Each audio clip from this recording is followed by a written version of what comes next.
International standards తో quality education అందిస్తుంది futuristic edu initiatives.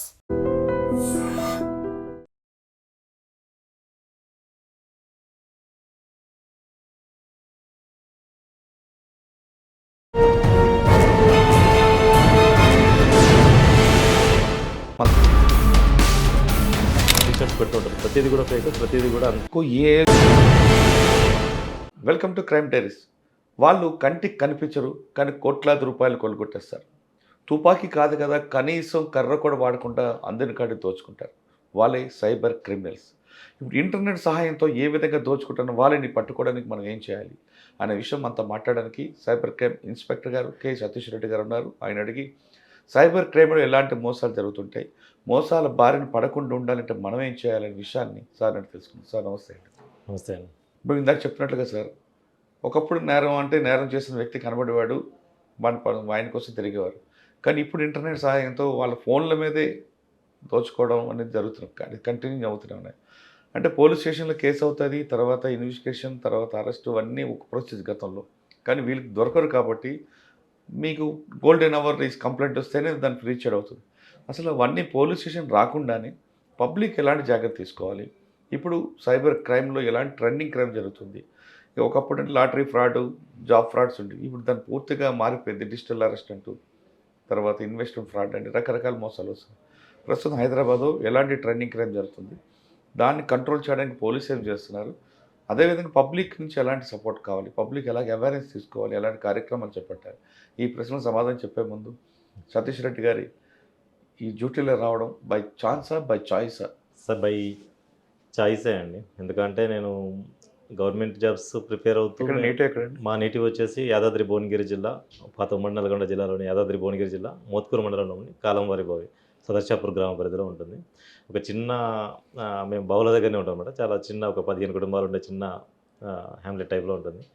అక్కడ నుంచి నేను 6th క్లాస్ వరకు అక్కడ చుట్టుపక్కల మోత్కూరు మండలంలో చదివాము. తర్వాత హన్మకొండ, తర్వాత ఇంటర్ విజయవాడ, భువనగిరిలో ఇంజనీరింగ్ కంప్లీట్ చేయడం జరిగింది. తర్వాత జాబ్లోకి ప్రయత్నిస్తున్న క్రమంలో మనకు అప్పుడున్న మన రూరల్ బ్యాక్గ్రౌండ్ వల్ల మన సాఫ్ట్ స్కిల్స్ అనేది పర్ఫెక్ట్ ఉండవు కాబట్టి ఇంటర్వ్యూలో మనకు ప్రాబ్లం వచ్చింది. తర్వాత గవర్నమెంట్ జాబ్స్ మనం టార్గెట్ పెట్టుకొని ప్రిపేర్ అవుతున్న క్రమంలో ఎస్ఐ జాబ్ రాయడం జరిగింది. ఫస్ట్ అటెంప్ట్లోనే వచ్చింది. 2012 బ్యాచ్లో ఎస్ఐగా సెలెక్ట్ అయ్యాను. తర్వాత హైదరాబాద్ సిటీలోనే వివిధ లాండ్ ఆర్డర్ పోలీస్ స్టేషన్లో పనిచేశాను. భవానీ నగర్ ఓల్డ్ సిటీలో చేశాను. ఆ తర్వాత బోయిన్పల్లి, గోల్కొండ, ఈ లాండ్ ఆర్డర్ పోలీస్ స్టేషన్లో చేశాను. తర్వాత సైబర్ క్రైమ్ పోలీస్ స్టేషన్లోకి వచ్చి ఇక్కడ ఎస్ఐగా చేస్తూనే ప్రమోషన్ తీసుకొని ఇన్స్పెక్టర్గా ఇక్కడ పనిచేస్తాను. ఇక్కడ రాకముందు భవానీ నగర్ అనగానే ఓల్డ్ సిటీలో బాగా communal tension area, high profile high tension area ఎలా పనిచేస్తారు, అక్కడ మీకు వచ్చిన ఛాలెంజ్ ఏముంటుంది? అక్కడ మొట్టమొదటి పోస్టింగ్ మాకు భవానీ నగర్లో వేసాము. అసలు పోలీసింగ్ అంటే కొత్త, ప్లస్ కమ్యూనిటీస్లో ఇలా ఇంత ఉంటుంది అన్న విషయం కూడా మనకు తెలియదు. రూరల్ బ్యాక్గ్రౌండ్ ఉంటాం కాబట్టి మన మెంటాలిటీ వేరు ఉంటుంది. అక్కడ వచ్చినప్పుడు చూస్తే అక్కడ మాస్ గ్యాదరింగ్స్ కానీ, ప్రతి చిన్న విషయానికి పబ్లిక్ రెస్పాన్స్ కానీ, లాండ్ ఆర్డర్ సిచ్యువేషన్స్ ఎంత టెన్స్గా ఉంటాయి అనేది అక్కడ చేస్తేనే అర్థమైంది. చాలామంది ఓల్డ్ సిటీలో చేస్తేనే మనకు పోలీసింగ్ తెలుస్తుంది ఎందుకన్నారు, అక్కడ పోస్టింగ్ చేసినాక నాకు అర్థమైంది. ఏ చిన్న సంఘటన జరిగినా 100 మంది 1000 మంది ఇట్లా క్షణాలలో గుమి కొడుతూ ఉంటారు. ప్రతి విషయము టెన్స్గానే ఉంటుంది అక్కడ. అసలు ఇంత టెన్స్ ఉంటుందని చెప్పేసి అనుకో మనం కమ్యూనిటీస్ మధ్యలో. అక్కడికి పని చేస్తేనే లైవ్గా చూసిన వాళ్ళకే తెలుస్తుంది. సో అలాంటి పరిస్థితుల్లో చేసిన తర్వాత ఎంతకాలం పనిచేస్తారండి అక్కడ? ఒక సంవత్సరం పాటు పనిచేసాము. రాత్రి పూట చేశారు. కానీ మీరు ఇంకొక ఛాలెంజ్ ఉంటుంది అక్కడ. మీరు అన్నట్లు కమ్యూనల్ 100% ఇక్కడ, కానీ చిన్న ఇన్సిడెంట్ జరిగిందంటే చిన్న పిల్లలు కూడా రోడ్డు మీదకి వస్తారు. అవును. అసలు వాళ్ళని మనం కొట్టలేము, తిట్టలేరు, లాంటి విషయం ఏమి చేయలేరు. వాళ్ళ ముందు పెట్టి వీళ్ళు కొత్త చేస్తుంటారు.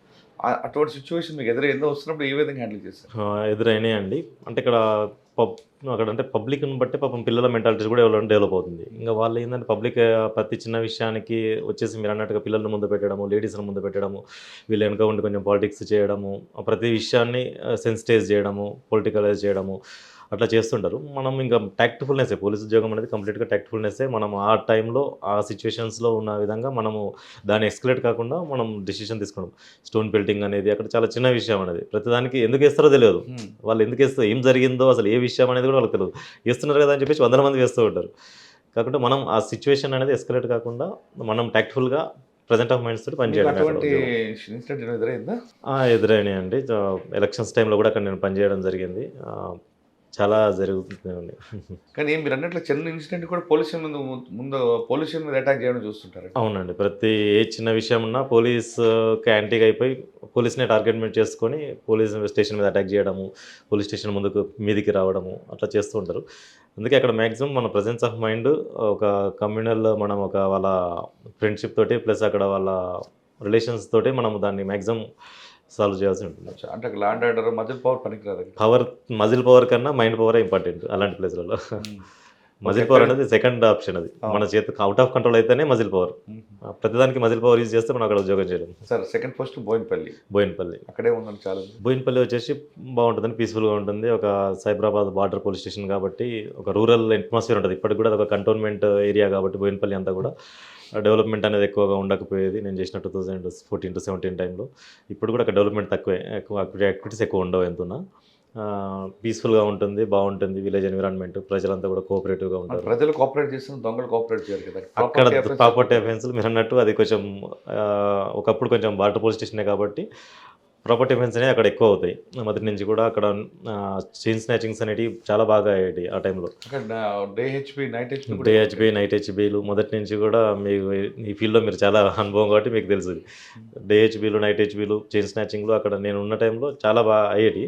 తర్వాత ఓవర్ ద టైం మెల్లిమెల్లిగా కంట్రోల్ అవుతూ సైబర్ క్రైమ్స్ అఫెండర్స్ అందరూ మారడం వల్ల ఆ క్రైమ్స్ అనేవి ఇప్పుడు చాలా కంట్రోల్లోనే ఉన్నాయి. బోయినపల్లి తర్వాత గోల్కొండ. గోల్కొండ పోలీస్ స్టేషన్ కూడా అది మిక్స్డ్ అండి. ఇటు డెవలప్డ్ వర్షన్ అది. కమ్యూనిటీస్లోనే చూసుకుంటే అదొక టెన్స్ ఏరియా కానీ డెవలప్డ్ వర్షన్ ఉంటుంది అక్కడ. ఇప్పుడు మన ముస్లిం కమ్యూనిటీలో కూడా చూసుకుంటే మంచి డెవలప్డ్ పర్సన్స్ అందరూ కూడా టోలీ చౌకీ చుట్టుపక్కలనే ఉంటారు. గోల్కొండ పోలీస్ స్టేషన్ లిమిట్స్లోనే అవంతా కూడా. సో అక్కడ బాగుంటుంది. పబ్లిక్ అంటే చెప్తే అర్థం చేసుకోవడము బాగానే ఉంటుందండి. లా ఒబే అంటే మనం ఓకే పర్లేదు చాలా వరకు చేస్తారు, ఒబే చేస్తారు. ఎందుకంటే అందరు కూడా మ్యాక్సిమం ఫారెన్ రిటైర్స్ ఉంటారు, ఇట్లా దుబాయ్ అక్కడ ఉంటారు వాళ్ళంతా కూడా ఫ్యామిలీస్ కాబట్టి ఇక్కడ ఉన్న వాళ్ళు ఫైనాన్షియల్గా బాగానే ఉంటారు, ప్లస్ నాలెడ్జ్ ఉంటుంది, లా ఒబీడియన్స్ ఉంటుంది, భయం ఉంటుంది చట్టం అది. ఓకే. గోల్కొండ తర్వాత ఇంకా సైబర్ క్రైమ్కి వచ్చాను. ఎస్ఐగా ప్రమోషన్ కూడా తీసుకొని ఇప్పుడు ఇన్స్పెక్టర్గా ఇక్కడ పనిచేస్తారండి. సైబర్ క్రైమ్లో ఎస్ఐగా ఒక 3 years పనిచేశాను. ఇప్పుడు ఇన్స్పెక్టర్గా మళ్ళీ 1.5 years అవుతుంది. ఎస్ఐగా వచ్చినప్పుడు ఏముండేది ఛాలెంజ్? మారుతున్న చూస్తారు అని అయిపోయాయి కదా. మీరు అన్నట్టు మారుతున్న క్రమంలో సైబర్ క్రైమ్స్ అనేది నేను వచ్చిన 2021 కరోనా టైంలో వచ్చి ఉంటే నేను అప్పుడు యాక్చువల్గా మ్యాక్సిమం కరోనా అంతకుముందు సైబర్ క్రైమ్స్ మేము వచ్చినప్పుడు ఇయర్లీ వచ్చేసి మా సైబర్ క్రైమ్స్ 600 క్రైమ్స్ రిజిస్టర్ అయ్యాయి 2020 ఆ టైంలో. కరోనా వచ్చిన టైంలో 2021 ఎండింగ్కి వచ్చేసరికి ఇయర్లీ మాకు 2000 ఎఫ్ఐఆర్స్ రిజిస్టర్ అయినాయి. ఒక 1 year డబల్ త్రిబుల్ అయిపోయినాయి ఎఫ్ఐఆర్స్. అప్పటి నుంచి ఇంకా అదే కొద్దిగా ఒక 10%-20% ఇంప్రూవ్ అవ్వకుంటూ వస్తుంది. కరోనా టైంలో ఎప్పుడైతే పబ్లిక్ ఎక్కువ శాతం ట్రాన్స్ఫర్స్కి ప్రతిదీ డబ్బులు టచ్ చేసుకుంటే వైరస్ స్ప్రెడ్ అవుతుందన్న క్రమంలో ఫోన్స్ యూజ్ చేస్తూ ఫోన్పే, పేటీఎంలు ఎప్పుడైతే పాపులరైజ్ అయ్యాయో అదే టైంలో సైబర్ ఫ్రాడ్స్టర్స్ కూడా ఇదే ఛాన్స్ లెక్క యూజ్ చేసుకొని ఫ్రాడ్ కూడా యూజ్ చేయడం, ఇదే M1 యూజ్ చేసుకొని వాళ్ళు కూడా ఫ్రాడ్స్ అనేది చాలా ఎక్కువ చేయడం జరిగింది. అదేవిధంగా మన క్రైమ్స్ కూడా పెరిగాయి. అప్పుడు వచ్చేసి ఎక్కువ శాతం మనకు ఓటీపీ ఫ్రాడ్స్ ఉండేవి. అప్పుడు యూపీఐ స్కానింగ్ ద్వారా ట్రాన్స్ఫర్స్ జరిగేవి కాబట్టి అప్పుడు ఎక్కువ ఓటీపీ ఫ్రాడ్స్ ఉండేవి. ఎవరికి ఫోన్ చేసినా మేము బ్యాంక్ నుంచి ఫోన్ చేస్తున్నాం అని చెప్పేసి చెప్పేటోళ్ళు, బ్యాంక్ మేనేజర్ని మాట్లాడుతున్నాం, బ్యాంక్ కస్టమర్ కేర్ నుంచి మాట్లాడుతున్నాం అని చెప్తే గుడ్డి నమ్మేటోళ్ళు పబ్లిక్ కూడా. అప్పుడు ట్రెండే కొత్త కాబట్టి చెప్పిన విషయం నమ్మేటోళ్ళు, ఓటీపీ అడగంగానే చెప్పేటోళ్ళు. మనలో ఉన్న ఏంటంటే మన దగ్గర సౌత్ ఇండియాలో కొంచెం నమ్మకం అనేది ఎక్కువ ఉంటుంది. ఎవరు ఫోన్ చేసినా నమ్మేస్తుంటారు. నమ్మేయడం వల్ల ఓటీపీలు అడిగితే కూడా చెప్పేయడము, కార్డ్ నెంబర్ అడిగితే కంప్లీట్ కార్డ్ నెంబర్ చెప్పడము, ఎక్స్పైరీ డేట్ చెప్పడము, అట్లా ఫ్రాడ్స్ అనేటివి అప్పుడు బాగా చేసేటోళ్ళు. తర్వాత ఎప్పుడైతే జరుగుతుందో బ్యాంక్స్ కూడా పబ్లిక్ని అలర్ట్ చేయడం మొదలుపెట్టింది. బ్యాంక్స్ కానీ గవర్నమెంట్ కానీ సైబర్ క్రైమ్ మేము కానీ పబ్లిక్ని అలర్ట్ చేయడం మొదలుపెట్టాము డిఫరెంట్ మీడియాస్ ద్వారా, ఇట్లా మీలాంటి వారి ద్వారా. ఎప్పుడైతే అలర్ట్ చేయడం మొదలుపెట్టామో బ్యాంకులు కూడా ఎవరు కూడా ఓటీపీ చెప్పొద్దని చెప్పేసి మెసేజ్ ఇవ్వడం ఇవన్నీ జరిగిందో కొద్దిగా అది కంట్రోల్ అయిపోయింది. ఓటీపీ ఎవరు చెప్పడం మానేసారు. తర్వాత వాళ్ళు కొత్త ఎత్తుగడ ఏం చేశారంటే రూట్ మార్చేసి మీరు మాకు ఓటీపీ చెప్పాల్సిన అవసరం లేదండి, మేము బ్యాంక్ నుంచి మాట్లాడుతున్నాం, మీరు ఓటీపీ ఎవరికి చెప్పొద్దని చెప్పేసి బ్యాంక్ వాళ్ళు చెప్తున్నట్టే చెప్పేసి మీకు యాప్ పంపిస్తున్నాం, యాప్ ఇన్స్టాల్ చేసుకోండి, యాప్ ద్వారానే జరిగిపోతుంది అని చెప్తారు. యాప్స్ వచ్చేసి ఏంటి అంటే screen sharing apps, any desk apps ఇవి ఉంటాయి. నిజమే కదా, బ్యాంక్ వాళ్ళు చెప్పినట్టు చెప్తున్నారు, మనం లోకల్ మేనేజర్ చెప్పినట్టు చెప్తుండే ఓటీపీ చెప్పొద్దు అంటుండే కదా, ఇది నమ్మొచ్చు అన్నట్టుగా మళ్ళీ వాళ్ళు పాపం తెలియదు, యాప్స్ ఏంటి ఏంటియో కూడా తెలియదు. అప్పుడు కొత్త స్మార్ట్ ఫోన్స్ అనేవి కూడా మనకు కొత్త స్మార్ట్ ఫోన్స్ కూడా మనకు కొత్త అప్పుడు. కాబట్టి పబ్లిక్ కూడా వాళ్ళు చెప్తున్నారు కదా బ్యాంక్ మేనేజరే కదా అని చెప్పేసి ఏం ఓటీపీ అయితే అడుగుతలేడు కదా ఇతను ఒక యాప్ ఇన్స్టాల్ చేసుకుంటుండు కదా అని చెప్పేసి వాళ్ళని నమ్మి మళ్ళీ యాప్ ఇన్స్టాల్ చేసుకున్నారు. అది వచ్చేసి ఎనీ డేస్ యాప్ లాంటివి ఉంటున్నాయి. స్క్రీన్ షేరింగ్, క్విక్ షేర్ ఇలాంటి యాప్స్ ఉంటున్నాయి. ఎప్పుడైతే అది ఇన్స్టాల్ చేసుకున్నారో వీళ్ళ స్క్రీన్ మొత్తం వాళ్ళకు షేర్ అవుతుంది. ఇంతకుముందు ఓటీపీ చెప్తే ఒక ఓటీపీ పోయేది. ఇప్పుడు స్క్రీన్ షేర్ చేయడం వల్ల కంప్లీట్ ఫోన్ యాక్సెస్ పోతుంది. వాళ్ళకి జీమెయిల్ పోతుంది. వాళ్ళు ఇంకా ఫోన్తో ఏదైనా చేయొచ్చు. అందులో ఉన్న గ్యాలరీ నుంచి ఫొటోస్ కాపీ చేసుకోవడం కానీ నుంచి ప్రతిదీ చేసుకోవచ్చు. ఇంకా ఎక్కువ థ్రెట్ ఇది యాక్చువల్గా. దాన్ని యూజ్ చేసుకొని కూడా వాళ్ళు మాకేం చెప్పాల్సిన అవసరం లేదండి, మీరు ఒక మీ ఫోన్పే యాప్ ఓపెన్ చేయొద్దని చెప్పేటోళ్ళు వాళ్ళు. మీ ఫోన్పే ఓపెన్ చేస్తే ఫోన్పేలో అన్ని ప్రీపెయిడ్ ఉంటాయి కదా, జస్ట్ 4 డిజిట్స్ కొడతారు, వాళ్ళకేం తెలియదు.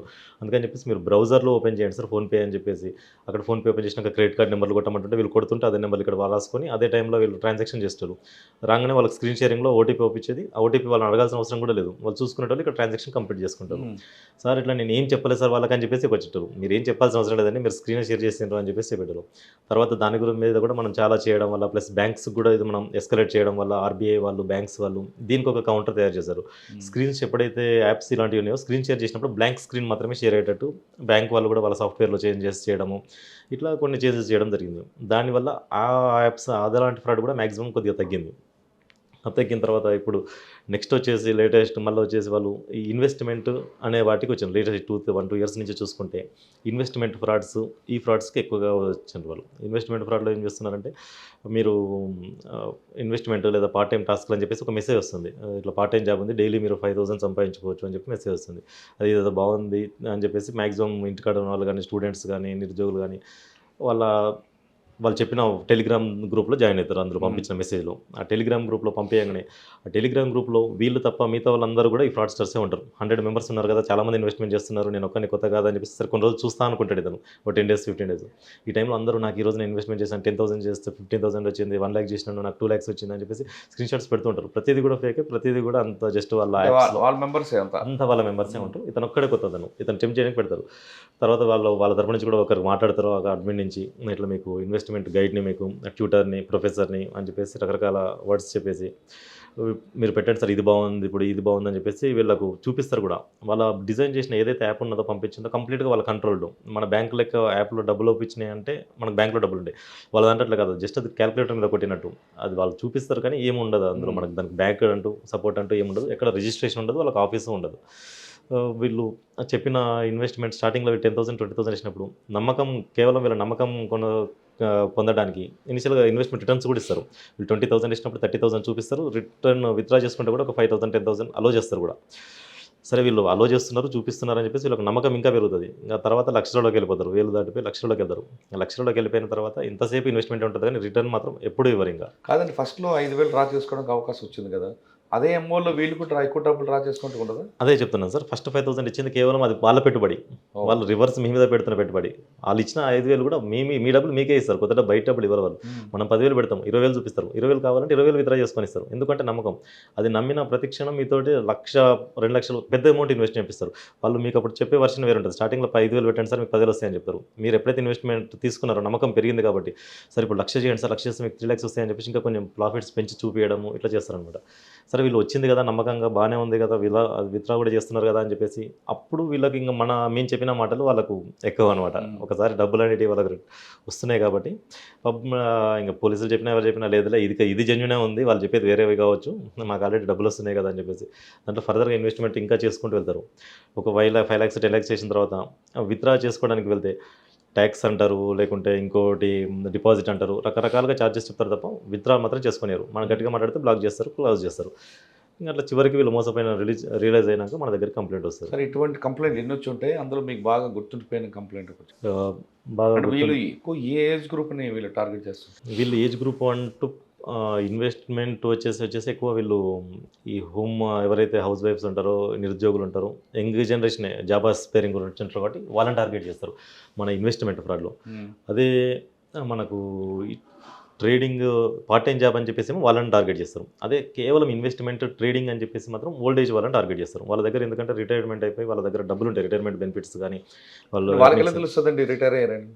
వీళ్ళ ఇప్పుడు రకరకాల ద్వారా డేటా అనేది ఈ రోజులలో పెద్ద ఆస్తి అండి ఎవరికైనా, ఈ రోజులలో ఈ కంపెనీస్కైనా ఎవరికైనా డేటా అనేది రకరకాలుగా లీక్ అవుతుంది. ఎలా అంటే ఇప్పుడు సపోజ్గా బ్యాంక్ వాళ్ళు ఉన్నారు, వాళ్ళు ఏం చేస్తారంటే వాళ్ళ దగ్గర ఉన్న కస్టమర్ డేటానే, customer number, account number, age, పేరు, ఇంత ఎక్కువేమి ఇవ్వరు వాళ్ళు. ఇచ్చేసి వాళ్ళు ఎవరికి ఇస్తారంటే వాళ్ళ కస్టమర్ కేర్కి ఇచ్చేసేసి ఇన్సూరెన్స్ల గురించి వాళ్ళు కనుక్కోమని చెప్పి చెప్తారు వాళ్ళు. ఆ ఇన్సూరెన్స్లో అక్కడ పనిచేసేది కొన్నిసార్లు ఎట్లా ఉంటుందంటే వాళ్ళకి ఆఫీస్ ఉండొచ్చు, లేకుంటే వాళ్ళ దగ్గర కూడా థర్డ్ పార్టీ ఏదైనా ఉంటుంది. లేకుంటే ఇంకొకసారి వచ్చేసి వాళ్ళు రకరకాలుగా ఏదో ఒక విధంగా వాళ్ళు డేటా అనేది ఇస్తారండి వాళ్ళకు. అక్కడి నుంచి ఎవరు ఇంటెన్షనల్గా ఇక్కడ ఇస్తారని చెప్పేసి లేదు. కొన్నిసార్లు ఇంటెన్షనల్ అక్కడ ఎవరైతే పనిచేస్తారో దాంట్లో ఎవరో ఒకరు ఉంటారనమాట, బ్లాక్ షీప్ ఉంటారు. వాడి స్వలాభానికి వాడు ఆ డేటా అనేది బయట అమ్ముతాడు. అట్లా రకరకాలుగా సోర్సెస్లో వీళ్ళు డేటా కలెక్ట్ చేసి దీన్ని మన ఈ ఆన్లైన్లలో, డార్క్ వెబ్లలో అమ్ముతూ ఉంటారు. సో ఈ దీన్ని యూజ్ చేసుకొని ఇప్పుడు ఎవరైతే మన బయట నుంచి ఎవరైతే ఇప్పుడు ఫ్రాడ్స్టర్స్, సైబర్ క్రైమ్స్ చేస్తున్నారో దీన్ని ఆధారంగా వాళ్ళు టార్గెటెడ్గా కాల్స్ చేస్తున్నారు. ఇప్పుడు మీరు అన్నట్టుగా ఓల్డ్ ఏజ్ పర్సన్స్ ఏదైతే ఉన్నారో వాళ్ళకి కాల్ చేసేసి గవర్నమెంట్ అదే రిటైర్మెంట్ ఎవరైనా పర్లేదు, ఓల్డ్ ఏజ్ వాళ్ళకి కాల్ చేసినామంటే వాళ్ళ దగ్గర అమౌంట్ ఎట్లాగే ఎక్కువ ఉంటాయి, రిటైర్మెంట్స్ అవుతారు కాబట్టి వాళ్ళ దగ్గర ఎఫ్డీస్ రూపంలో రకరకాలుగా డబ్బు ఉంటుంది. వాళ్ళకి సార్ ఇట్లా మీకు ట్రేడింగ్, మీకు అమౌంట్ చాలా ట్రేడింగ్ ఇప్పుడు బాగుంది సార్, ఇది స్టాక్ మార్కెట్ చాలా రైజింగ్లో ఉంది అని చెప్పేసి వాళ్ళకు స్టోరీ చెప్తారు. ఏదో ఒక స్టోరీ చెప్తే వీళ్ళు కూడా సరేలే ఉత్తనే ఉన్నాయి కదా, డబ్బులు ఖాళీగానే ఉన్నాయి కదా అని చెప్పేసి వీళ్ళు మాటలు నమ్ముతారు.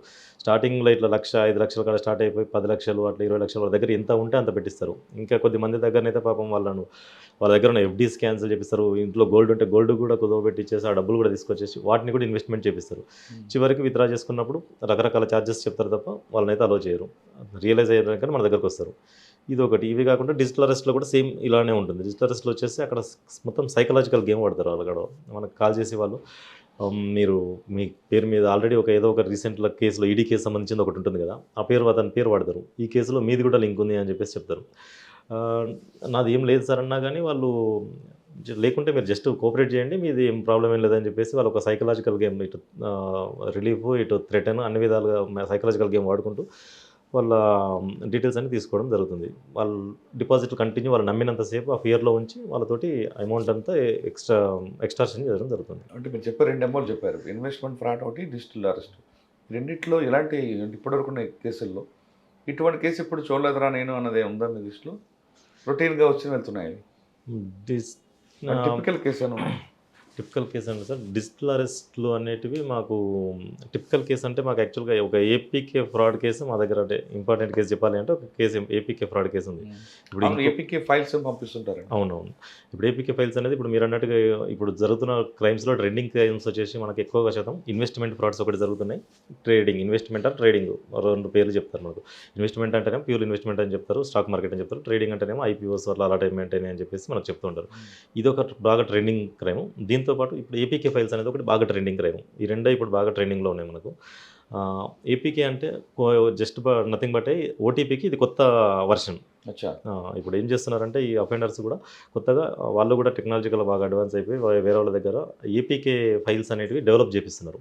ఏపీకే ఫైల్స్ డెవలప్ చేపించేసి వాటిని వాళ్ళు గ్రూప్స్లో షేర్ చేస్తుంటారు, ర్యాండమ్గా కొద్దిమందికి షేర్ చేస్తుంటారు. ఏమని అని అంటే మనకి ఏదైతే పబ్లిక్ అవసరం ఉంటుందో అదే విషయాల్లో పీఎం కిసాన్ యోజన అనేది మీరు రెగ్యులర్గా చూస్తుంటారు. అదొకటి పీఎం కిసాన్ యోజన చెక్ చేసుకోవడానికి మంత్లీ ఇయర్లీ మీకు అది 3 months ఒకసారి 2000 పడుతున్నాయా లేదా చెక్ చేసుకోవడానికి అన్నట్టుగా ఫార్మర్స్కి ప్లస్ ఎవరికైనా ల్యాండ్ ఉన్న వాళ్ళకి చెక్ చేసుకోవాలని చెప్పి అదొకటి.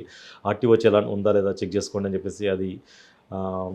ఇలాంటి రకరకాల పబ్లిక్ ఏదైతే అవసరం ఉంటుందో ఆ పేర్ల మీద క్రియేట్ చేస్తూ ఉంటారు. కానీ ఏపీకే అని పేరు పెట్టడానికి కారణం ఏంటి? ఏపీకే అంటే ఆండ్రాయిడ్ ప్యాకేజ్ కిట్. అది పేరు అనేది ఏం కాదు సార్, ఆండ్రాయిడ్ ప్యాకేజ్ కిట్. ఏదైనా అప్లికేషన్స్ను మనం ఏపీకే ఫైల్స్ అని చెప్పేసి అంటాం. Any APK file, good or bad. వాళ్ళు ఏం చేస్తారంటే ఈ పేరును యూజ్ చేసి .apk అంటాం. మనం ఏది క్రియేట్ చేసినా వాట్సాప్.apk అంటాం మనం ఇన్స్టాల్ చేసుకోవాలంటే. ఈ ఏదైతే లెజిటిమేట్ యాప్స్ ఉంటాయో మనకు ఈ లెజిటిమేట్ ప్లాట్ఫామ్స్లో దొరుకుతాయి మనకు. గూగుల్ ప్లే స్టోర్ కానీ, యాపిల్ స్టోర్ కానీ వీటిలో దొరుకుతాయి మనకు. ఇలాంటివి ఏంటంటే వాటిలలో వాళ్ళు పెట్టనియరు కాబట్టి వీళ్ళు ఇన్ పర్సన్ పంపిస్తారు కొద్దిమందికి. మీది ఆర్టీఓ చలాన్స్ ఉన్నాయా చెక్ చేసుకోండి మీ కారు మీద అని చెప్పేసి, లేకుంటే నేను ఇప్పుడు మెస్సీ వస్తుంటే మీరు టికెట్ బుక్ చేసుకోండి అని చెప్పేసి ఏదో ఒకటి ప్రజెంట్ ఏది ట్రెండింగ్లో ఉంటే దాని మీద మనకు పంపిస్తారు. ఒకటి పంపిస్తే వీళ్ళు తెలియక చాలామంది క్లిక్ చేస్తారు. అది క్లిక్ చేయగానే ఆండ్రాయిడ్ అది ఎలా డిజైన్ చేస్తారంటే యాప్ని వాళ్ళు ఇన్స్టాల్ చేయగానే అది రూట్ లెవెల్లో ఫోన్ని యాక్సెస్ చేసేసి వీళ్ళకి తెలియకుండానే వీళ్ళ వాట్సాప్ అకౌంట్ను కూడా హ్యాక్ చేసేసుకొని వీళ్ళ అకౌంట్లో నుంచి వీళ్ళు పంపించినట్టుగానే వీళ్ళ కాంటాక్ట్స్ అందరికి కూడా మెసేజ్ వెళ్తుంది. ఇప్పుడు నా పేరు మీద మీకు వచ్చింది అనుకోండి, అది ఎంత జెన్యూన్ ఉంటుంది. మీరు ఏమనుకుంటారు, సరే తెలిసిన వాళ్ళే పంపించారు కదా అని చెప్పేసి మీరు ఓపెన్ చేస్తారు. సో అట్లా అది ఫర్దర్గా మళ్ళీ మీ కాంటాక్ట్స్ అందరికీ వెళ్తుంటుంది. అయితే ఒక చైన్ రియాక్షన్ లెక్క వెళ్తూ ఉంటుంది అనమాట యాప్ అనేది. ఇన్ఫాక్ట్ ఎవరికైతే నాలెడ్జ్ ఉంటుందో వాళ్ళు మ్యాక్సిమం డిలీట్ చేసేస్తారు, లేకుంటే మళ్ళీ ఫోన్ చేసి చెప్తారు మిస్టేక్లు వచ్చిందని చెప్తారు. కానీ మెజారిటీ మన దగ్గర అంత డిజిటల్ లిటరసీ ఉండదు కాబట్టి దాన్ని క్లిక్ చేయడం జరుగుతుంది. క్లిక్ చేయడం వల్ల ఇది ఫర్దర్గా చాలామందికి చైన్ రియాక్షన్స్గా స్ప్రెడ్ అవ్వడం జరుగుతుంది. వీళ్ళ డేటా అనేది కూడా లీక్ అవ్వడం జరుగుతుంది. మన ఫోన్లో ఉన్న ఇప్పుడు ఏదైతే ఉంటుందో contacts details plus gallery photos ఇవన్నీ కూడా యాక్సెస్ అనేది వాళ్ళకి వస్తుంది. దీనివల్ల మనకు ఇలాంటి ఇది ఏపీకే ఫ్రాడ్. ఇది ఇప్పుడు బాగా ట్రెండింగ్లో ఉన్న ఫ్రాడ్ ఇది. ఇప్పుడు మీరు మొదట అనుకున్న మన ఇన్వెస్ట్మెంట్ ఫ్రాడ్ అనేది ఏంటంటే ఇప్పుడు నేను నమ్మొచ్చు నమ్మకపోవచ్చు. ఏపీకే అనేది ఎలా ఉంటుంది అంటే బై మిస్టేక్లా క్లిక్ చేసి ఉండొచ్చు మనం ఏదో ఫాస్ట్గా ఆపరేట్ చేస్తూ, లేదా ఇంట్లో వేరే వాళ్ళకి ఎవరికైనా పిల్లల్ని ఇస్తే వాళ్ళు చూస్తూ గేమ్స్ ఆడుతూ కూడా క్లిక్ చేయొచ్చు. సో ఏపీకే అనేది మనకు తెలిసినా కొన్నిసార్లు దాన్ని మనం కంట్రోల్ చేయలేని అఫెన్స్ అది. మీరు చెప్పినట్టుగా చిన్నపిల్లలు ఎవరో క్లిక్ చేశారనుకుంటే తెలియక క్లిక్ చేశారు. క్లిక్ చేసి వెంటనే మనకి ఎలా తెలుసు మనం వాడు వచ్చేలో పడ్డామని, మనకు పడ్డామని తెలిసిన ఎలా మనం బయటపడాలి? వెంటనే మీరు అన్నట్టుగా మనకు ఎక్కడ తెలియదండి. ఎందుకంటే ఆ యాప్ అనేది ఇన్స్టాల్ అవుతుంది. మనం కంటిన్యూ ఒకసారి అన్ని యాప్స్ మనం చెక్ చేసుకుంటే అది తెలిసిపోతుంది. డిఫరెంట్గా ఒక పేరు అనేది ఉంటుంది. ఆ పేరు అనేది మనం మన ఫోన్లో మనకి ఏం యాప్స్ ఇన్స్టాల్ చేసుకున్నది మనకు నాలెడ్జ్ ఉంటుంది. అట్లా కొత్త పేరు ఏదైనా ఉంటే దాన్ని అన్ఇన్స్టాల్ చేయాలి మనం. కనుక మనం వేరే చూసుకోలేదనుకోండి, యాక్చువల్గా వాళ్ళు కూడా ఏంటంటే ఒక 3 days 1 week పడుతుంది ఫోన్ చేసి దాన్ని వాళ్ళు స్టడీ చేసుకున్న తర్వాతనే అఫెన్స్ చేస్తున్నారు. మన ఏదో ఒక టైంలో దాన్ని యాక్సెస్ చేసినప్పుడు ఆ డీటెయిల్స్ అనేది వాళ్ళు చూసుకొని తర్వాతనే కీలాగర్ ద్వారా మన ప్రతి కొట్టిన యూజర్ నేమ్ పాస్వర్డ్ అన్ని కూడా యాక్సెస్ వాళ్ళు స్టోర్ చేసుకుంటారు. మనం ఎప్పుడైతే ఆపరేట్ చేస్తామో బ్యాంక్ క్రెడెన్షియల్స్ని అప్పుడు వాళ్ళు దాని ద్వారా యాక్సెస్ చేయడం జరుగుతుంది. మనం రెగ్యులర్గా చెక్ చేసుకోవడం కొత్త యాప్స్ ఏమన్నా ఉన్నాయా లేదా అనేది. కనుక అలాంటి యాప్ ఏమన్నా ఉంటే కనుక మనం ఇమీడియట్గా ఇన్స్టాల్ చేసుకుంటే సరిపోతుంది. అట్లా యాప్ అనేది మన దాంట్లో మనకు తెలియకుండా ఇన్స్టాల్ అయి ఉంటే కనుక ఒకసారి మనం బ్యాంకింగ్ దాంట్లో కూడా వెళ్ళేసి మన అన్ని పాస్వర్డ్స్ కానీ పిన్ నెంబర్స్ కానీ చేంజ్ చేసుకుంటే సరిపోతుంది. ఒకసారి మన దాంతోపాటు మన బ్యాంక్ యొక్క registered mobile number, mail ID first వచ్చేసి అఫెండర్స్ వీటిని చేంజ్ చేస్తారు మనకు వాళ్ళు. ఎందుకంటే ఆల్రెడీ ఏపీకే ఫైర్ ఉంటుంది కాబట్టి ఎస్ఎంఎస్ కూడా ఫార్వర్డ్ అవుతూ ఉంటుంది. మన దాంట్లోకి వచ్చిన ప్రతి ఎస్ఎంఎస్ వాళ్ళకు రీచ్ అవుతుంది. కాబట్టి ఆ ఓటీపీని యూజ్ చేసుకొని మన registered mail ID plus phone number 2 కూడా చేంజ్ చేస్తారు. మనం ఒకసారి అందుకే అలాంటి ఏపీకే ఫైల్ మన దాంట్లో ఇన్స్టాల్ అయ్యి ఉంటే కనుక వెంటనే మన ఫోన్లో మన ఇంటర్నెట్ బ్యాంకింగ్ ద్వారా మన మెయిల్ ఐడి ఫోన్ నెంబరు 2 కరెక్ట్గా ఉన్నాయా లేదా చెక్ చేసుకోవాలి. కనుక మారితే కనుక బ్యాంక్ వాళ్ళకి ఇన్ఫర్మేషన్ ఇచ్చేసి మళ్ళీ మన ఒరిజినల్ నెంబర్స్ పెట్టించుకొని ఫోన్ పాస్వర్డ్ చేంజ్ చేసుకుంటే సరిపోతుంది. సరే, ఇప్పుడు 3 ఎంఓలు చెప్పారు మీరు. ఈ 3ట్లో ఎన్ని కేసులు వస్తుంటాయి? ఇప్పుడు వస్తున్న మనకు సైబర్ క్రైమ్ రిపోర్ట్ అవుతున్న కేసెస్లో వచ్చేసి ఎక్కువ ఇన్వెస్ట్మెంట్ ట్రేడింగే 60% కేసెస్ ఇవే రిపోర్ట్ అవుతున్నాయి. మిగిలిన వాటిలో ఏపీకే ఫైల్స్ వస్తాయి. ఒక 20-30%, ఒక 10% ఓటీపీ సార్ మిస్లీనియస్ కేసెస్ వస్తాయి. సరే, 3 ఎంఓలో ఒక కేస్ స్టడీ చెప్పండి. ఇప్పుడు ఒక ఏపీకే ఫైల్కి సంబంధించి తీసుకుంటే ఇప్పుడు లాస్ట్ ఇయర్ మన ఇయర్ జనవరిలోనే ఒక ఏపీకే ఫైల్ ఒక బిజినెస్ అకౌంట్ ఉంది ఇక్కడ మన హైదరాబాద్లోనే. ఒక సాఫ్ట్వేర్ కంపెనీ నడుపుతారు వాళ్ళు. అతన్ని ఫోన్లో ఇతను వచ్చేసి అకౌంట్స్ ఆపరేట్ చేస్తుంటాడు. ఇతను ఆ కంపెనీలో ఇతను అకౌంటెంట్ ఫోన్ అకౌంట్స్ అనేది ఇతను ఆపరేట్ చేస్తూ ఉంటాడు. అతని ఫోన్లో తెలియకుండా దీనికి స్పెషల్గానే ఉంటుంది ఆ యాప్, కానీ వీళ్ళకు తెలియకుండా దాంట్లో వాళ్ళ గ్రూప్లో ఒక ఎస్బీఐ నుంచి వస్తున్నట్టుగా ఎస్బీఐ ఒక లోగో పెట్టుకొని ప్రొఫైల్ పిక్చర్ కూడా ఎస్బీఐ అని బ్యాంక్దే పెట్టుకొని ఒక ఏపీకే ఫైల్ వచ్చింది. ఇతను చూసుకోలేదు, అది ఎలా ఇన్స్టాల్ అయిపోయింది. వీళ్ళు కూడా దాన్ని అబ్జర్వ్ చేయలేదు. ఒక 10 days తర్వాత వీళ్ళ అకౌంట్లో నుంచి ఒకటేసారి 1.95 crore నియర్లీ 2 crores ఒక ట్రాన్సాక్షన్స్ అయిపోయినాయి. ఒక 4 transactionsలలో 1.95 crores మొత్తం కూడా ట్రాన్స్ఫర్ అకౌంట్లో నుంచి డెబిట్ అయింది. వీళ్ళు ఏం జరిగింది అర్థం కాక బ్యాంక్కి వెళ్ళి అకౌంట్స్ అన్ని ఫ్రీజ్ చేయించారు. ఆన్లైన్లో 1930 కంప్లైంట్ చేశారు. తర్వాత మా దగ్గరికి వచ్చారు. మేము రాగానే ఇమీడియట్గా చూస్తే ఆ బ్యాంక్స్ ఓన్లీ 4 transactionsలోనే డెబిట్ అయింది. వాళ్ళకి అప్పటికి కూడా అసలు తెలియదు ఇలా జరిగింది అనేది, వాళ్ళకు నాలెడ్జ్ లేదు. మా దగ్గరికి వచ్చేంత వరకు కూడా మేము వచ్చినాక చూసి ఒకసారి సరే ఇది మేబీ ఏపీకే ఫైల్ ద్వారా అనాథరైజ్డ్ ట్రాన్సాక్షన్స్ ద్వారా ఏమన్నా జరిగిందా అన్నట్టుగా మాకు అంటే ఎవరైనా యాక్సెస్ కంపెనీలో ఇంటర్నల్గా చేశారా రకరకాల ఆలోచించడం. ఒకసారి ఫోన్ చెక్ చేద్దామని చెప్పి చూస్తే దాంట్లో ఒక ఏపీకే ఫైల్ అనేది ఉన్నది. దాంట్లో అది ఇన్స్టాల్ చేసి ఏపీకే ఫైల్ చూస్తే ఒక ఆల్రెడీ ఎస్బీఐ ఏదైతే ప్రొఫైల్ పిక్చర్ ఉందో దాంట్లో నుంచి ఇతనికి వచ్చింది. వీళ్ళు దాన్ని చూసుకోకుండా క్లిక్ చేయడం, అది ఇన్స్టాల్ కావడము. అది ఇన్స్టాల్ అయ్యి కూడా ఒక 1 week అయిపోయింది. 1 week తర్వాత వీళ్ళ బ్యాంకులో ఉన్న నేను చెప్పినట్టుగానే వీళ్ళ బ్యాంక్ అకౌంట్ని యాక్సెస్ చేసి వీళ్ళు అప్పుడు ఇంటర్నెట్ బ్యాంకింగ్ యాక్సెస్ చేస్తూ ఉంటారు కదా, వీళ్ళ యూజర్ నేమ్ పాస్వర్డ్ అనేవి వాళ్ళకి తెలిసిపోయినాయి. నెక్స్ట్ ఇంటర్నెట్ బ్యాంకింగ్ ద్వారానే ఆ మొబైల్ ఐడి కూడా దాని రిజిస్టర్డ్ మొబైల్ ఐడి చేంజ్ చేసేసి వీళ్ళు ట్రాన్సాక్షన్స్ అనేది కంప్లీట్ చేయడం జరిగింది. మనం ఆ ఇన్వెస్టిగేషన్లో భాగంగా అకౌంట్స్ అవన్నీ కూడా ఐపీ లాగ్స్ ద్వారా ఎక్కడ అకౌంట్స్ ఆపరేట్ అయినాయి అని చెప్పి అబ్జర్వ్ చేస్తే మెయిన్పూర్ ఉత్తరప్రదేశ్లో అయి ఉండేది ట్రాన్సాక్షన్స్ ఇవన్నీ కూడా. ఉత్తరప్రదేశ్కి అప్పుడు మేము మా టీంతో పాటు వెళ్ళినాం. అక్కడ మేము వెళ్ళింది లాస్ట్ ఇయర్ జనవరి ఇదే టైము. అక్కడ మేము పోయినప్పుడు 6 degrees టెంపరేచర్ ఉండే, విపరీతమైన చలి. అక్కడ చూస్తే అక్కడ ఒక ఆశ్రమం నడుపుతున్నారు ఒకరు, అంటే ఎన్జిఓ టైప్లో పెట్టి వాళ్ళు ఈ అమౌంట్స్ని వాళ్ళ అకౌంట్స్లోకి వేసుకున్నారు. మనం ఐపీలాక్స్ ద్వారా వాళ్ళను పట్టుకోవడం జరిగింది. అరెస్ట్ చేసి వాళ్ళు అక్కడ లోకల్గా చాలా పొలిటికల్గా వాళ్ళకు చాలా పలుకుబడి ఉంది అక్కడ. వాళ్ళ ప్రయత్నం వాళ్ళు చాలా పొలిటికల్గా అడ్డుకోవడానికి చాలా ప్రయత్నించారు. మనకు కోర్టుకు అడ్వకేట్లను పెట్టుకొని ఒక 5 మంది అడ్వకేట్లను తీసుకొచ్చి చాలా చేసిండ్రు. అయినా కానీ మనకు సైబర్ క్రైమ్లో ఉన్న అడ్వాంటేజ్ ఏంటంటే మనకు టెక్నికల్ ఎవిడెన్స్ అనేది ఉంటుంది. దానికి ఎవరు నో అని చెప్పడానికి ఉండదు ఇక్కడ. కాబట్టి ఆ ఎవిడెన్స్ తోటి మనము గట్టిగా వాదించి హైదరాబాద్కి తీసుకురావడం జరిగింది. తర్వాత మన అదృష్టానికి ఏమైందంటే కంప్లైంట్ తొందరగా ఇవ్వడం వల్ల మనం ఇమీడియట్గా రాగానే మనం కూడా బ్యాంకులకు మాట్లాడడం జరిగింది. ఆ అమౌంట్ అంతా కూడా పుట్ అండ్ హోల్డ్ చేపించడం జరిగింది. అమౌంట్ అంతా కూడా మళ్ళీ త్రూ కోర్ట్ ప్రాసెస్ ద్వారా రిఫండ్ చేయడం జరిగింది. అదొక గుర్తుండిపోయే కేసు. సార్ మీరు పోలీస్ ఇన్వెస్టిగేషన్ చెప్తున్నారు, పబ్లిక్ వైపు నుంచి పబ్లిక్ ఎలాంటి జాగ్రత్త తీసుకోవాలి? పబ్లిక్ వచ్చేసండి దీంట్లో మనకు అందరూ చెప్తున్నట్టుగా ఏది ఎవరికి ఫ్రీగా రాదు. ఎవరైనా మనకు ఫోన్ చేసి మీకు ఇన్వెస్ట్మెంట్ చేయాలని ఉంటే ఇప్పుడు మీరు స్టాక్స్ ఎవరైనా ఇన్వెస్ట్మెంట్ చేయాలనుకుంటే లెజిటిమేట్ యాప్స్ ఉన్నాయి మనకు. ఇప్పుడు గ్రో అనో లేకుంటే జిరోదా అనో ఇట్లా కొన్ని ఉంటాయి మనకు. వాటిలో నుంచి ఇన్వెస్ట్మెంట్ చేసుకుంటే సరిపోతుంది. అట్లా కాదు అని అనుకుంటే ఎవరైనా ఇన్వెస్ట్మెంట్ చేస్తారో మన సర్కిల్లో ఫ్రెండ్స్లో వాళ్ళని వచ్చి చేయాలి. అంతేగాని ఎవరో ముఖం తెలియని వ్యక్తి గుడ్డిగా టెలిగ్రామ్లో వాట్సాప్లో అతను ఆఫీస్ అడ్రస్ కూడా చూడకుండా మీరు ఏదైనా చేయాలనుకుంటే ఆఫీస్ చూడండి, మనిషిని చూడండి. ఏం చూడకుండా మీరు గుడ్డిగా అట్లా టెలిగ్రామ్లో వాట్సాప్లో వచ్చిన వ్యక్తికి ముఖం అతని ఫోటో కూడా ఉండదు, మీకు అతను వీడియో కాల్ కూడా చేయడు. అలాంటి వాళ్ళని నమ్మి పెట్టడం అనేది అట్లా చేయొద్దు మనం పబ్లిక్ వచ్చేసి ఇన్వెస్ట్మెంట్ ఫ్రాడ్స్లలో.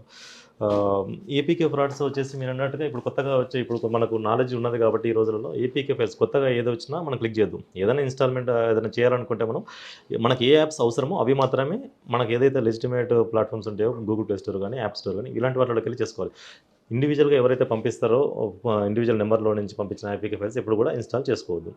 ఓకే, అలాంటివి ఉంటే కనుక ఏమంటే మనం అన్ఇన్స్టాల్ చేయడము, ఒకసారి బ్యాంకులో మళ్ళీ కూడా క్రాస్ చెక్ చేసుకోవడము, మన phone number mail IDs correct ఉన్నాయా లేదా, ఇంకా సస్పెక్ట్ ఉంటే పాస్వర్డ్స్ ఇవన్నీ కూడా చేంజ్ చేసుకోవడము, ఈ జాగ్రత్తలు పడిస్తే సరిపోతుంది. ఇవి కాకుండా కాల్ సెంటర్ పేరు మీద కూడా మోసాలు జరుగుతున్నాయి వస్తాను. కాల్ సెంటర్ అంటే జరుగుతుంటాయండి. కొన్ని కంపెనీల పేరు మీద మేము కంపెనీ నుంచి మాట్లాడుతున్నాం అని చెప్పేసి కాల్ చేస్తారు. కాల్ చేసేసి మనకు మోసాలు మొదటి నుంచి కూడా ఉన్నాయి కాల్ సెంటర్ ఫ్రాడ్స్ అనేవి. కాకుండా రాబోయే కాలంలో కొత్త ఏమో రావచ్చు. సైబర్ క్రైమ్ అనేది అండి ఇప్పుడు మనం చూస్తుంటే రోజు రోజుకు మారుతుంది. ఇప్పుడు ఉన్న ట్రెండింగ్ అయితే ఎక్కువ ఇన్వెస్ట్మెంట్ ఇవి జరుగుతున్నాయి. పబ్లిక్లో ఒక నిజంగా చెప్పాలంటే అవేర్నెస్ అనేది ఉన్నది, లేదు అని కాదు. ఏదైతే ఇప్పుడు మనం రకరకాలుగా అవేర్నెస్ క్యాంపెయిన్స్ అన్ని గవర్నమెంట్ తరఫు నుంచి కానీ రకరకాలుగా మనం చేస్తున్నామో అది ప్రతి పబ్లిక్ రీచ్ అయింది. ఎవరైనా అందులో పడ్డారంటే అవేర్నెస్ రీచ్ కాకుండా ఎవరు కూడా ఈ రోజుల్లో సైబర్ క్రైమ్ ఫ్రాడ్లో పడతలేరు.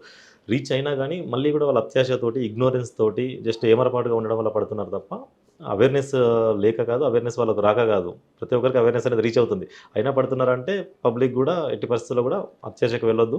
ఏది ఉన్నా కానీ ఆలోచించి చేయండి. కొద్దిగా 1 నిమిషం ఆలోచించి చేయండి. దీని మీద కూడా మనం క్యాంపెయిన్ చేశాము. స్టాప్ థింక్ అని చెప్పేసి కూడా క్యాంపెయిన్ చేశాము. డిలీట్ అని చెప్పేసి ఒక క్యాంపెయిన్ చేశాము. ఏది వచ్చినా డిలీట్ చేయండి. మీకు సంబంధం లేని ఏదైనా వస్తే డిలీట్ చేయండి. వెరిఫై చేసుకున్నాకనే ఏదైనా పని ముందుకెళ్ళండి. ఫైనల్గా పబ్లిక్ ఏం చెప్తారండి? పబ్లిక్ అదే అండి, మళ్ళీ దీన్ని సమరైజ్ చేసుకుంటే మనం సైబర్ క్రైమ్ అనేది దొంగ అనేటోడు మనకు ఎక్కడో ఉంటాడు. మనం పోయినాక వెతుక్కోవడం కన్నా ముందే జాగ్రత్త పడడం మేలు.